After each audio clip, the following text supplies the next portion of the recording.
안녕하세요. 제콩입니다. 투자는 챗 GPT에게 맡기고 나는 놀면서 지내기 프로젝트라고 가칭을 한번 잡아봤고요. 챗 GPT를 활용한 투자에 관련해서 한번 얘기해 보겠습니다. 구독, 좋아요는 더 좋은 콘텐츠를 만드는 데 힘이 됩니다. 챗 GPT를 활용해서 가볍게 테스트를 진행하고 있고요.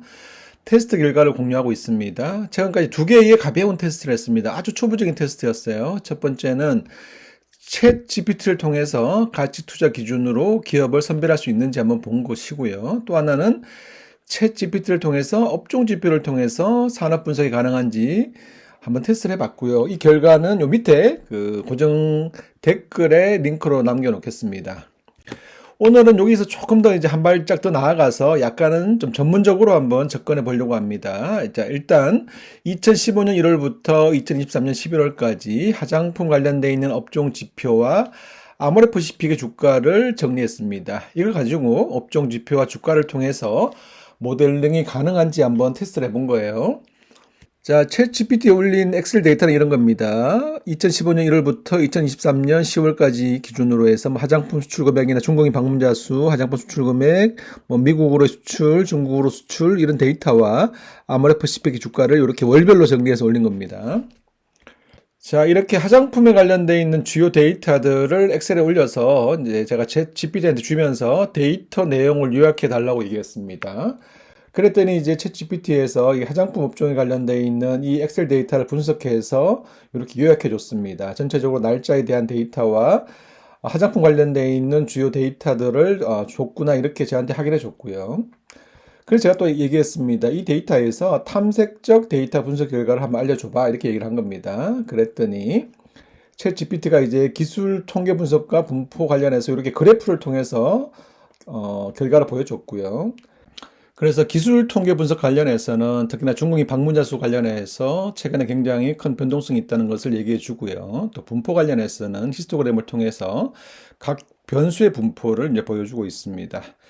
이러한 것들을 보여주고 난 다음에 시계열 분석이라든가 상관관계 분석이 필요하면 또 얘기해 이렇게 저한테 얘기를 하더란 말이죠.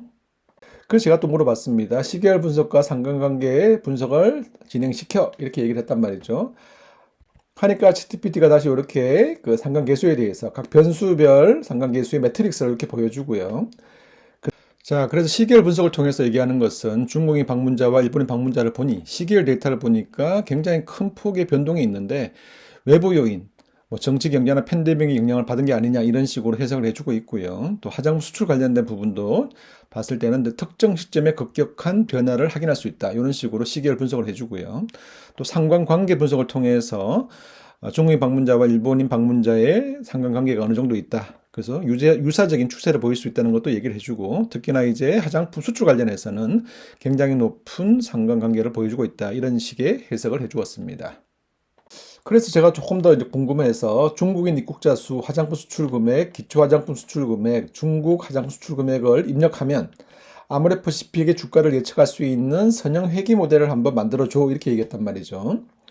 자, 그랬더니 챗 GPT께서 다양한 변수를 활용해서 실제로 아모레퍼시픽의 주가를 예측하는 선형 회귀 모델을 구축해서 결과를 얘기해 줬습니다. 기본적으로 이제 결정 계수가 0.8이 나왔습니다. 0.8은 1을 기준으로 보기 때문에 굉장히 이 데이터의 정확성이 높다라고 우리가 해석할 수 있는 것이고요. 또 평균 제곱 오차 역시 단순히 그냥 중국인 방문자와 화장품 수출 금액을 활용할 때보다는 훨씬 더 낮은 숫자. 다시 말하면 예측값과 실제값 사이의 그 제곱을 보여주는 것인데 낮을수록 조금 더 정확하다고 볼 수 있기 때문에 유의미한 데이터가 나왔다 이렇게 말씀드릴 수가 있습니다. 그래서 제가 또 신이 나서 이제 이번에는 알려준 이 다중선형 회귀 모델 계산식을 활용해서 2020년 1월부터 23년 11월 기준으로 아모레퍼시픽의 주가 흐름을 예측하는 모델을 한번 또 알려줘봐 이렇게 얘기했고 이 모델을 통해서 실제 아모레퍼시픽과의 주가를 비교해서 한번 보여줘 이렇게 얘기했습니다.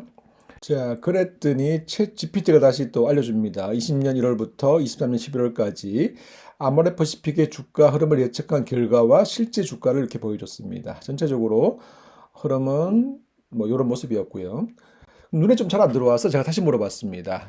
같은 질문인데 동일한 그 질문으로 다중선형 회귀 모델 계산식을 활용해서 2020년 1월부터 11월까지 보여주는데 이거를 조금 더 보기 좋게 그래프로 한번 보여줘 이렇게 얘기를 한 겁니다. 자, 이렇게 그림으로 깔끔하게 보여줍니다. 이 파란색은 뭐냐면 실제 아모레퍼시픽의 주가이고요. 이 주황색은 뭐냐면 예측 주가입니다. 그 다음에 오른쪽은 뭐냐면 계류율을 보여주는 겁니다.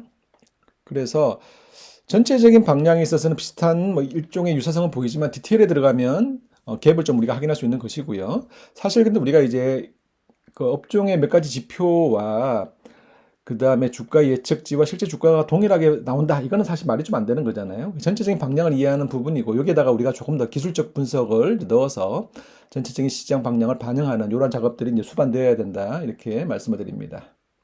자, 간략하게 총평을 한번 해보겠습니다. 지표를 통해서 업종 방향을 이해하고 여기에다가 이제 기술적 분석의 알고리즘을 넣는 작업이 수반되어야 됩니다. 오늘은 기술적 분석까지 가진 않았고 업종 지표를 통해서 실질적으로 어떻게 우리가 파악할 수 있는지를 한번 테스트 해본 것이고요. 제가 운영하는 지표상에서는 업종 지표와 기술적 분석이 반영되어 있는 알고리즘을 활용하고 있습니다.